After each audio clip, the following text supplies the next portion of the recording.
আলোচনার বিষয় হলো ইঙ্গ মহীশূর যুদ্ধ। ইঙ্গ মহীশূর বলতে এখানে ইংল্যান্ড ভার্সেস মহীশূর।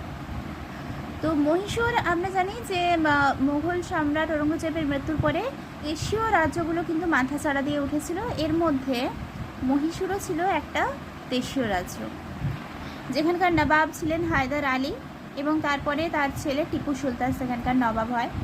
তো এখানে আমাদের মেন কনসেপ্ট যেটা বা মেন এই যে মহীশূরের স্থানটা দেখো, মহীশূরের কাছে কি আছে, চেন্নাই আছে, হায়দ্রাবাদও কিন্তু মহীশূরের সাথে লেগে আছে, আবার মারাঠাও কিন্তু লেগে আছে। তো আমরা জানি কি প্রতিবেশী মানেই প্রতিবেশীর সাথে ঝামেলা কিন্তু হবে। তো মহীশূরের প্রতিবেশী হায়দ্রাবাদ, মহীশূরের প্রতিবেশী মারাঠা, তো এই দুটোর সাথে কিন্তু মহীশূরের আবার ঝামেলা লেগে যাচ্ছে, কেননা কি সীমানায় রয়েছে একটা সীমানায় লেগে রয়েছে দুটো রাজ্য। এবার হায়দ্রাবাদ যখন পাচ্ছি, হায়দ্রাবাদ মানেই হচ্ছে সেখানকার যিনি শাসক থাকবেন ওনাকে কি বলবো আমরা, নিজাম। হায়দ্রাবাদ মানেই হলো নিজাম, শাসক। এবার মেন কনসেপ্ট যদি আমরা বলতে চাই তাহলে সেক্ষেত্রে নিজাম মানে হলো হায়দ্রাবাদ। তো টিপু সুলতান কোথাকার শাসক ছিলেন, মহীশূরের। হায়দার আলীর পরে তার ছেলে টিপু সুলতান কিন্তু মহীশূরের শাসক পদ গ্রহণ করে, সিংহাসন গ্রহণ করে। তো টিপু সুলতান এতটাই জনপ্রিয় ছিল যে হিন্দু মুসলিম সবাইকেই কিন্তু পছন্দ করতো, আর সবাই এনাকে পছন্দ করতো। বলা যায় যে এ আর 5 বছর যদি থাকতো তাহলে ইংরেজরা এতটা ভারতের মানুষদের ওপর অত্যাচার করতে পারতো না। এটা বলা হয় অ্যাকচুয়ালি, যদি টিপু সুলতান যদি আর 5 বছর যদি থাকতো তাহলে ভারতের ওপর ইংরেজরা যে এত অত্যাচার করে গেছে, এত অত্যাচার কিন্তু ইংরেজদেরকে দেশীয় মানুষদেরকে কিন্তু হতো না। তো এই যে ইঙ্গ মহীশূর যুদ্ধ, যেটা 4টি ইঙ্গ মহীশূর যুদ্ধ টোটাল হয়েছিল। প্রথম ইঙ্গ মহীশূর যুদ্ধ, দ্বিতীয়, তৃতীয় এবং চতুর্থ। ওই কতগুলো গিরগিটি থাকে না, দেখবে রং চেঞ্জ করতে থাকে, গাছের যেই গাছে যাবে গাছের কালার চেঞ্জ করে নেবে। তো সেরকম এই যে মহীশূরের কাছে কারা আছে, মারাঠা রয়েছে, হায়দ্রাবাদ রয়েছে। এবার এই দুটো রাজ্য হায়দ্রাবাদ এবং মারাঠা একবার মহীশূরকে সাথ দেয়, আর একবার ইংরেজদেরকে সাথ দেয়। যখন মহীশূর এদেরকে টাকা খাওয়াচ্ছে তখন মহীশূরের সাথ দিচ্ছে, আবার যখন ইংরেজ এদের দুজনকে টাকা দিচ্ছে কিছুটা বেশি পরিমাণে, তখন কিন্তু এই মারাঠা এবং হায়দ্রাবাদ ইংরেজদের আবার সাথ দিচ্ছে। তা এরা কিন্তু দুজনের রং চেঞ্জ করেই চলেছে, ঠিক ওই গিরগিটিগুলোর মতো। এবার এই যে বলছি টিপু যদি 5 বছর থাকতো তাহলে ইংরেজরা এতটা অত্যাচার করতো না সাধারণ মানুষদের ওপর, ওরা এতদিন থাকতেই পারতো না ভারতবর্ষে। তো এটা কেন বলছি, তাহলে টিপু হেরে যাচ্ছে কেন, টিপুর কীভাবে মৃত্যু হচ্ছে?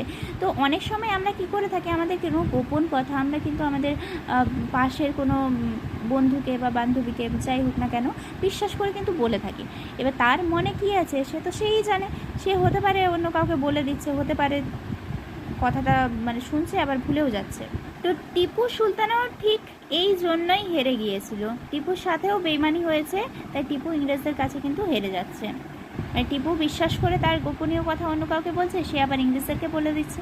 তো এই যে বেইমানি কিন্তু কি বলবো, চরম একটা কূটনীতি বা কূটনীতি বলতে পারো।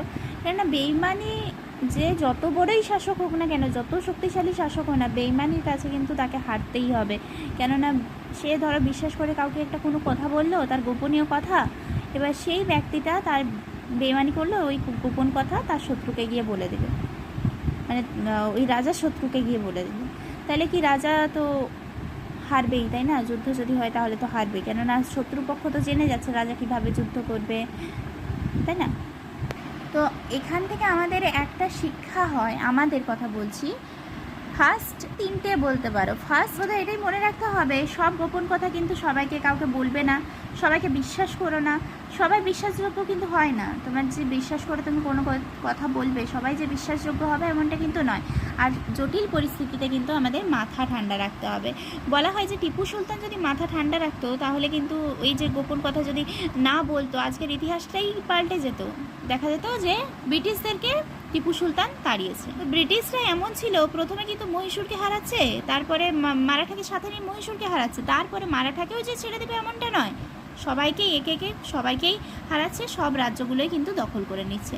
তবে এই যে বাকি যে দেশীয় রাজ্যগুলো, এরা সবাই ভাবছে যে ব্রিটিশরা তো বাণিজ্য করতে এসেছে, কত ভালো আমাদের কথা ভাবছে, ঘন্টা ভাবছে, ঘোড়ার ডিম ভাবছে। আগে সব দেশীয় রাজ্যগুলোকে সাথে নিয়ে মহীশূরকে হারাবে, কেননা মহীশূর তো খুবই শক্তিশালী ছিল। সব দেশীয় রাজ্যগুলির থেকে মহীশূর সব থেকে বেশি শক্তিশালী ছিল, টিপু সুলতান মহীশূরে।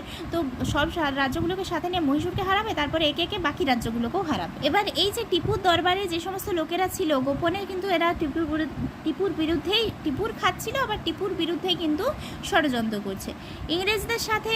মানে ইংরেজরা ওই টিপুর রাজসভায় যে লোকেরা ছিল ওদেরকে টাকা খাওয়াচ্ছে, এবার ওরা কিন্তু ইংরেজদের হয়ে কাজ করছে। এবার এরা এই যে টিপুর যে রাজসভার লোকেরা এতটা বেঈমান ছিল, পুরো টিপুর বিরুদ্ধে ইংরেজদের লেলিয়ে দেয়। কীভাবে প্রাচীর টপকে ভেতরে আসবে ষড়যন্ত্র করছিল এরা, কিন্তু ব্রিটিশরা কীভাবে টিপুর মানে দরবারে ঢুকবে, প্রাচীর টপকে কিন্তু ভেতরে আসবে, সবাই মিলে কিন্তু ষড়যন্ত্র করছে। টিপু তখন যুদ্ধের সময় কেল্লাতে, টিপু যখন যুদ্ধের সময় তার কেল্লাতে ছিল, তখন কিন্তু ভেতর থেকে দরজা আটকে দেওয়া হয়েছিল যাতে কোনো অস্ত্র না নিতে পারে। ফলে টিপু একজন সৈন্যের সাথে বীরের মতো লড়াই করে গিয়েছে, বাঘের মতো শেষ নিঃশ্বাস পর্যন্ত কিন্তু টিপু লড়াই করে গিয়েছিল। এটা ছিল তোমাদের মূল কনসেপ্ট। ওকে, দেন এবার হায়দার আলীর উত্থান দেখব, মহীশূরে হায়দার আলীর উত্থান। তো কিভাবে মহীশূরের উত্থান হলো? হায়দার আলী পড়াশুনো জানতেন না, ভাড়াটে সৈনিক ছিল প্রথম জীবনে। মহীশূরের রাজা এবং প্রধান নেতার অধীনে নঞ্জরাজ, নঞ্জু লিখেছে, এটা অ্যাকচুয়ালি নঞ্জ হয়, ঠিক আছে, নঞ্জরাজের সৈনিক হিসেবে কাজ করার সময় তিনি কিন্তু কর্মদক্ষতার গুণে নঞ্জরাজের প্রিয় পাত্র হয়ে ওঠে। এরপর পরবর্তী সময়ে নঞ্জরাজ বা নঞ্জরাজার অযোগ্য দেখা যাচ্ছে, বা রাজ্য এবং কোনো কিছুই সামলাতে পারছে না নঞ্জরাজ, নামমাত্র শাসক, যে যা ইচ্ছে করছে। ওকে, দেন হায়দার আলী প্রভুকে ক্ষমতাচ্যুত করে নিজে সর্বেসর্বা হয়ে ওঠে 1761 খ্রিস্টাব্দে। এবার রাজ্যের শক্তি বৃদ্ধিতে তিনি কিছু আঞ্চলিক অঞ্চলকেও কিন্তু জয় করে নিচ্ছে, রাজ্যের আয়তন বৃদ্ধি করছে। এইভাবেই তিনি তার রাজ্যের সীমানা বাড়িয়েছিলেন। এভাবে মহীশূরের বিস্তার ঘটে। এবার মহীশূরের ওপর কিন্তু বাকি দেশগুলো নজর ছিল ওদের সবার। এবার নজরটা কেন ছিল? মহীশূর সব কিছুর দিক থেকেই কিন্তু এগিয়েছিল। সেখানে বিভিন্ন মশলাপাতি ছিল, সেখানে হায়দার আলী, টিপু সুলতান বিজনেস গ্রোথ করছিল। তাই এক্ষেত্রে মহীশূর সমস্ত রাজ্যের থেকে অনেকটাই এগিয়েছিল। বাকিরা ভাবছে আমরাও ওই জায়গায় এন্টার করতে পারলে আমরাও তো বিজনেসকে গ্রোথ করতে পারবো, বিজনেসকে এগিয়ে নিয়ে যেতে পারবো, তাই না? তো বিভিন্ন রাজ্যগুলো, দেশীয় রাজ্যগুলো কিন্তু তাদের নজর মহীশূরের ওপরেই ছিল। ইংল্যান্ডের সাথে এদের বিরোধ হলো কেন? প্রথম দিকে হায়দার আলীর সাথে ইংল্যান্ডের সমস্যা না থাকলেও পরে কিছু কারণে বিরোধ হয়েছিল। কেন? হায়দার আলীর সেনাবাহিনী বাড়ালে ইংরেজদের হিংসে হয়। দেন হায়দার আলী শিল্পে উন্নতি করায় ইংরেজরাও তো শিল্প বাণিজ্য করতে এসেছিল না, তখন দেখছে যে হায়দার আলী এত শিল্পোন্নতি করছে, তখন ইংরেজদের মনে অবভিয়াসলি হিংসে হবে, একটা ক্ষোভ জন্মাবে যে আমরা পাচ্ছি না, ওরা এত উন্নতি করে নিচ্ছে। ইংল্যান্ড ও ফ্রান্স 1765 সালে কর্ণাটকের তৃতীয় যুদ্ধে হায়দার আলী ফরাসিদের সৈন্য দিয়ে সাহায্য করা ইংরেজরা কিন্তু ক্ষুব্ধ হয়েছে। এই যে আমরা দেখেছিলাম যে কর্ণাটকের যুদ্ধ হয়েছে এর আগের ভিডিওতে, তো তখন কিন্তু এই যে ফরাসিরা যারা ছিল না, ফরাসিদের কিন্তু হায়দার আলী সৈন্য দিয়ে সাহায্য করছে। এবার ফরাসি তো ইংল্যান্ডের বিরোধী পক্ষ, ফলে কিন্তু ইংল্যান্ড হায়দার আলী যখন ফরাসিদের সৈন্য দিয়ে সাহায্য করছে, ইংল্যান্ড কিন্তু প্রচুর পরিমাণে ক্ষুব্ধ হয়ে যাচ্ছে। এটা একটা খুব বিরোধের কারণ মহীশূরের সাথে। এবার মহীশূরে ক্ষমতাচ্যুত রাজাদের ইংরেজরা হেল্প করলে হায়দার আলী কিন্তু ক্ষুব্ধ হয়। মোট কথা, হায়দার আলী ইংরেজদের অপছন্দের কাজ করেছে ও ইংরেজরা হায়দার আলীর অপছন্দের কাজ করেছে, ফলে ইংল্যান্ড ও হায়দার আলীর মধ্যে বিরোধের সৃষ্টি হয়েছে। তো ফার্স্ট ইঙ্গো মহীশূর যুদ্ধ বা প্রথম ইঙ্গো মহীশূর যুদ্ধ যেটা হয়েছিল 1767 থেকে 1769 খ্রিস্টাব্দের মধ্যে। দাক্ষিণাত্যের মহীশূর অঞ্চলে ফুলে ফেপে ওঠায় মারাঠা, হায়দ্রাবাদ, ইংল্যান্ড। এরা কিন্তু ইংল্যান্ডের সাথে একজোট হয় মহীশূরের বিরুদ্ধে। সুচতুর ইংল্যান্ড আর্থকৌশল এবং কূটনৈতিক কৌশল মিলিয়ে মারাঠা ও হায়দ্রাবাদের নিজামকে কিন্তু নিজের দিকে টেনে নেয় এবং 1767 খ্রিস্টাব্দে হায়দার আলী ইংল্যান্ডে আশ্রিত নবাবের বিরুদ্ধে কর্ণাটকের যাত্রা শুরু করলে ফার্স্ট ইঙ্গো মহীশূর যুদ্ধে শুরু হয়। সেখানে কিন্তু মাদ্রিজের সন্ধির মাধ্যমে এই ফার্স্ট ইঙ্গো মহীশূর যুদ্ধ এটা কিন্তু পরিসমাপ্তি ঘটে, যেটা হয়েছিল 1769 খ্রিস্টাব্দে। এবার এখানে শর্ত দেওয়া হয়েছিল একে অন্যের অধিকৃত স্থান ফিরিয়ে দেবে, তৃতীয় পক্ষের আক্রমণ করলে কিন্তু একে অন্যকে হেল্প করবে, কিন্তু প্রচুর হেল্প করেছিল। যদি হেল্পই করতো তাহলে দ্বিতীয় ইঙ্গো মহীশূর যুদ্ধ হতো না। এবার দেব দ্বিতীয় ইঙ্গো মহীশূর যুদ্ধ। মারাঠা 1771 খ্রিস্টাব্দে হায়দার আলীকে অ্যাটাক করছে মারাঠা, ঠিক আছে। হায়দার আলী কোথাকার ছিল? মহীশূরকে মানে মারাঠা কিন্তু 1771 খ্রিস্টাব্দে মহীশূর রাজ্যকে অ্যাটাক করছে। এবার সন্ধি মানে মাদ্রাজের যে সন্ধি হয়েছিল সেখানে কি বলা হয়েছিল, তৃতীয় কোনো শক্তি যদি ইংল্যান্ড এবং মহীশূরকে কখনো আক্রমণ করে তাহলে এরা কিন্তু একে অপরকে সাহায্য করবে। ফলে হায়দার আলী ইংল্যান্ডের কাছে গিয়েছিল এবং আর্মি সাহায্য মানে পাঠাতে বলেছিল। ইংরেজরা কিন্তু আর্মি বা সৈন্য কিন্তু পাঠায় না। ফলে হায়দার আলী মানে খুবই প্রচুর পরিমাণে ক্ষুব্ধ হয়ে যায়। এটা তো স্বাভাবিক, সন্ধিতে যেহেতু বলা হয়েছে যে হেল্প করবে, আবার যদি হেল্প না করে, আর্মি যদি না পাঠায় তাহলে তো ক্ষুব্ধ হবে। এবং আমেরিকার যুদ্ধ ধরে এখানে ইঙ্গো ফরাসি যুদ্ধ শুরু হলে ফরাসি উপনিবেশ মাহে ইংরেজরা কিন্তু দখল করে নিচ্ছে। এটা ছিল হায়দার আলীর নিয়ন্ত্রণে, মাহে ছিল হায়দার আলীর নিয়ন্ত্রণে, যেটা ইংরেজরা দখল করে নিচ্ছে। ফলে নিয়ন্ত্রণে থাকার জন্য ইংরেজরা দখল করলো। এর প্রতিবাদে হায়দার আলী হায়দ্রাবাদের নিজাম এবং মারাঠা ও হায়দার আলী, এই যে নিজাম আর মারাঠা, এরাকে কিন্তু প্রথম কর্ণাটকের যুদ্ধে কী হয়েছিল, ইংরেজরা কিন্তু এদের দুজনকে হাত করে নিয়েছিল, মানে ইংরেজরা নিজের দলে টেনে নিয়েছিল নিজাম আর মারাঠাকে। সেকেন্ড ইঙ্গো মহীশূর যুদ্ধে দেখা যাচ্ছে যে হায়দার আলী নিজাম আর মারাঠাকে অর্থ সাহায্যে কূটনৈতিক কৌশলে আবার নিজের দিকে টেনে নিচ্ছে, হায়দার আলী টেনে নিচ্ছে। তো এরা একত্রিত হয়ে ত্রিশক্তি জোট গঠন করেছিল এবং ইংরেজদের বিরুদ্ধে যাত্রা শুরু করে। মানে নিজাম আর মারাঠা, প্রথমে নিজাম মারাঠা প্লাস ইংল্যান্ড মিলিত হয়ে হায়দার আলীর বিরুদ্ধে যাত্রা করছে, যেটা প্রথম ইঙ্গো মহীশূর যুদ্ধ। আর দ্বিতীয় ইঙ্গো মহীশূর যুদ্ধে নিজাম মারাঠা আর হায়দার আলী একজোট হয়ে ইংরেজদের বিরুদ্ধে যাত্রা শুরু করে দিচ্ছে। তাহলে বুঝতে পারছো এই দুটো কেমন রাষ্ট্র, পুরো রং চেঞ্জ করা রাষ্ট্র, পয়সা পেলেই রং চেঞ্জ করবে। এবার হায়দার আলী কর্ণাটককে তীব্র যুদ্ধের মাধ্যমে আরকট দখল করে নেয়। অন্যদিকে ইংরেজরা মারাঠার সাথে গোপনে স্থলবায়ের সন্ধি করে নিচ্ছে। মারাঠা এদিকে কার কাছে আছে, মারাঠা নিজাম হায়দার আলীর সাথে ছিল। এবার ইংরেজরা আবার টাকা পয়সা মারাঠাকে দিচ্ছে, তখন মারাঠা আবার কি করছে, স্থলবায়ের সন্ধি করে নিচ্ছে ইংরেজদের সাথে। কত সালে? 1772 খ্রিস্টাব্দে। এবং ইংরেজরা নিজামকেও নিজের দখলে করে নিচ্ছে, মানে নিজেদের জোটের মধ্যে নিয়েছে। ইংরেজরা নিজামকেও আবার টাকা পয়সা ঘুষ দিচ্ছে, আবার নিজাম আবার ইংরেজদের দলে চলে। এবার এই যে হায়দার আলী যেহেতু ইংরেজ নিজাম আর মারাঠা একজোট হয়ে যাচ্ছে, এবার হায়দার আলী কী ভেবেছিল, হায়দার আলী ভেবেছিল যে নিজাম আর কী বলেন হায়দ্রাবাদের যে নিজাম এবং মারাঠা, এরা আমার দিকে রয়েছে, আমার মধ্যে রয়েছে, এরা আমার সাথে সন্ধি করছে, ত্রিশক্তি চুক্তি স্বাক্ষরিত হয়েছে, মানে এরা আমাকে যুদ্ধে হেল্প করবে। এবার কিন্তু এরা তো গোপনে ইংরেজদের সাথে চুক্তি করে নিচ্ছে। ফলে কি হচ্ছে, হায়দার আলী আর ইংল্যান্ডের মধ্যে যে যুদ্ধ হয়েছিল না, সেই যুদ্ধে কিন্তু হায়দার আলী হেরে যায় এবং সেখানে ম্যাগ্রো সন্ধি স্বাক্ষরিত হয়। এবং 1778 খ্রিস্টাব্দে হায়দার আলী মারা যাচ্ছে কর্কট রোগে হায়দার আলী মারা যাচ্ছে 1778 খ্রিস্টাব্দে। তাই সেজন্য যে যার স্থান একে অপরকে ফিরিয়ে দেয় এবং আলী যুদ্ধে হারছে। এরার পরে যে ম্যান ক্ষমতায় আসবে সেটা হচ্ছে হায়দার আলীর ছেলে টিপু সুলতান। ইংরেজদের কাছে পরাজিত হয়, ফলে এদের মধ্যে ম্যাঙ্গালোরের সন্ধি স্বাক্ষরিত হয় কত খ্রিস্টাব্দে?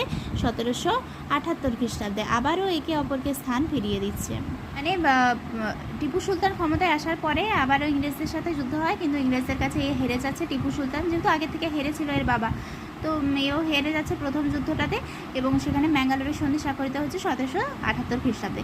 দেন তারপরে আসে তৃতীয় ইঙ্গো মহীশূর যুদ্ধ, যেটা হয়েছিল 1790 থেকে 92 খ্রিস্টাব্দে।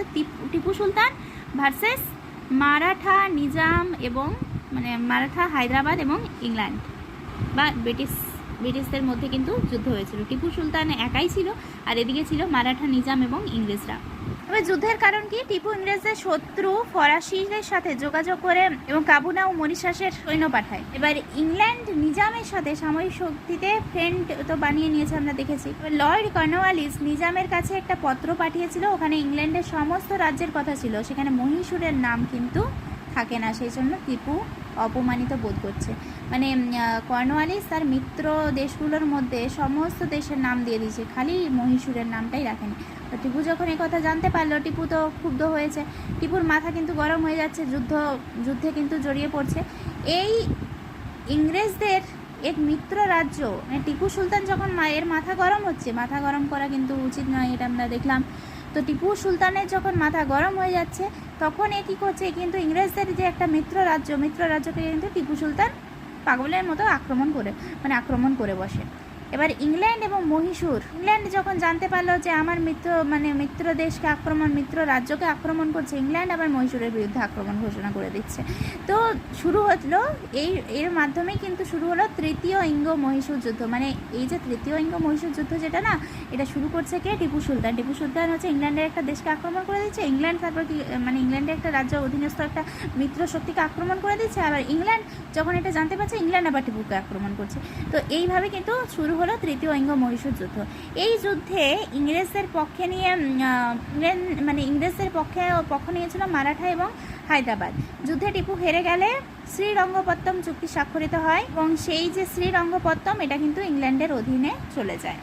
এবার এই যে শ্রীরঙ্গপত্তম চুক্তি, এখানে যেটা বলা হয়েছিল, যুদ্ধের যত যাবতীয় খরচ 3 কোটি না দেওয়া পর্যন্ত টিপুর 2 ছেলেকে ইংল্যান্ডে আটকে রাখা। মানে যুদ্ধে যখন টিপু হেরে যাচ্ছে তখন কিন্তু তার 2 ছেলেকে ইংল্যান্ডে নিয়ে চলে যাচ্ছে ইংরেজরা এবং বলছে যে যুদ্ধের যাবতীয় খরচ প্রায় 3 কোটি টাকা, তুমি যতক্ষণ না টিপু তুমি না দিচ্ছ ততক্ষণ পর্যন্ত তোমার ছেলেকে কিন্তু তোমার 2 ছেলেকে ছাড়া হবে। এরপরে এটা তো হলো, টিপু টাকা দিল। এরপরে চতুর্থ ইঙ্গ মহীশূর যুদ্ধ। এত কিছু হওয়ার পরে টিপু অনেকাংশে কিন্তু ক্ষুব্ধ হয়ে যায়। এত কিছু হয়েছে, টিপুর ছেলেকে বন্দি করে নিয়ে চলে যাচ্ছে, টিপু কি আর চুপ থাকতে পারে? সেই জন্য ইংরেজরাও বুঝতে পেরেছিল যে টিপুকে আর রাখা যাবে না, ফলে তারা টিপুকে সরানোর উপায় খুঁজতে লাগলো এবং টিপুর দরবারে যে লোকেরা ছিল, রাজসভার লোকেরা, সেই দরবারের লোকেদের কিন্তু নিজের দলে আনার ট্রাই করতে থাকে ব্রিটিশরা। এবং এরা ইংরেজদের দলে এসে, যে টিপুর যেই দরবারের লোকেরা, এরা কিন্তু ইংরেজদের দলে এসে টিপুর উইক পয়েন্টগুলো ইংরেজদেরকে বলে দেয়। টিপুর দরবারের লোক টিপুর উইক পয়েন্ট তো জানবেই, টিপু বিশ্বাস করে বলেছিল, সেজন্যই বলে সবাইকে সব বিশ্বাস করে কোনো কিছু বলতে নেই, সবাই কিন্তু বিশ্বাসের যোগ্য হয় না। তো এই যে টিপু তার রাজদরবারের লোকেরা কিন্তু ইংরেজদের সাথে মিশে যাচ্ছে এবং মিশে যাওয়ার পরে কি হচ্ছে, মিলে যাওয়ার পরে টিপুর উইক পয়েন্টগুলো সব কিন্তু বলে দিচ্ছে ইংরেজদেরকে। এবার টিপুর কার্যপ্রণালীর পরিচয় অর্থনৈতিক দিক কিন্তু ঠিক করেছিল, উন্নত দেশের সাথে যোগাযোগ রেখেছিল। লর্ড ওয়েলেসলি অধীনতামূলক মিত্রতা নীতি স্বাক্ষর করতে বললে টিপু তার অস্বীকার করে, ফলে ব্রিটিশরা কিন্তু মহীশূর অ্যাটাক করে বসে। এই যুদ্ধে টিপু বীরত্বের সাথে কিন্তু লড়াই করেছিল, কিন্তু টিপুর নিজের লোকেরাই অর্থ লোভে টিপুর সাথে বেইমানি করে বসে এবং ইংরেজদের গুপ্তচরে পরিণত হয়ে গিয়েছিল। এই যে টিপুর কামানের যে সেনাদক্ষ, যুদ্ধ তো করবে, কামানের তো সেনাদক্ষ একজন থাকবে, তাকে কিন্তু ষড়যন্ত্র করে মারা হয়েছিল। টিপু যখন তাকে দেখতে যায়, তার সেনাদক্ষকে, টিপু সবারই টেক কেয়ার করতো প্রচুর, টিপু যখন তার সেনাদক্ষকে দেখতে যাচ্ছে যে মারা গিয়েছে, তখন কিন্তু টিপুকে ওই ঘরেই দরজা বন্ধ করে রাখা হয়েছিল। পরে সে বাঘের মতো, তাকে কিন্তু আর কোনো রকম যুদ্ধাস্ত্র সে কিন্তু নিতে পারেনি টিপু। পরে সে কিন্তু তার একজন সৈন্যের সাথে শেষ পর্যন্ত বাঘের মতো যুদ্ধ করেছে এবং শেষ পর্যন্ত বন্দুকের সাথে তলোয়ারের লড়াই চলেছিল। আর কতক্ষণ টিকবে একটা বন্দুক আর একটা তলোয়ার, কতক্ষণ আর টিকতে পারে? বন্দুক দূর থেকে বন্দুকে কাউকে শ্যুট করে মারা যায়, তলোয়ারে কি দূর থেকে মারতে পারবে? না, কখনোই সম্ভব না। টিপুর গুলির আঘাতে কিন্তু টিপু মারা যাচ্ছে। এরপরে টিপুর পরিসমাপ্তি ঘটে 4 মে 1793 সালে। এবং মানুষের যে স্বাধীনতা পাওয়ার আশা ছিল টিপুর মৃত্যুর পরে, এই স্বাধীনতা পাওয়ার আশাও কিন্তু চিরতরে মিটে যায়। এই ছিল ইঙ্গ মহীশূর যুদ্ধের থিওরি, কনসেপ্ট ও বিষয়, পুরো হিস্ট্রি। ওকে, কেমন লাগলো? Thank you. আজকের ভিডিও এই পর্যন্তই।